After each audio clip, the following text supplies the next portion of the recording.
Zdravo, sem Julija in prihajam iz Šmarja pri Jelšah. Živjo, sem Pika, stara sem 12 let in kakor zdaj vsi šolarji nimam 2 tedna šole.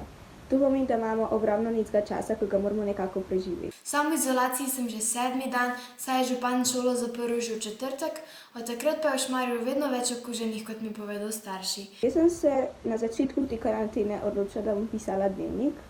Zato sem se odločila ker mislim, da mi bo bilo pol čez par let zanimivo, kaj smo vse delali ta 2 tedna, s kom smo se družili, kaj smo jedli, če nam je česa slučajno zmanjkvalo. In to je ta dnevnik, vanga pa zapisujem praktično vse. Za šolo sem do zdaj delala preko spleta in tudi malo z delovnim zvezkom. Vsak dan z bratom na terasi simbolično zaigram kakšno pesem, naredimo pa tudi do 10.000 korakov. Sem se pa pač odločila, da bom ta 2 tedna probala čim manj biti na telefonu pa za računalnikom. Največ časa v dnevu pa porabim za tole sestavljanko.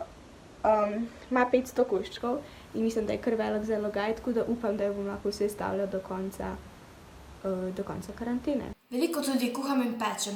Upam, da se bodo razmere kmalu umirile in da bo kmalu spet se po starem. Ja. Adijo!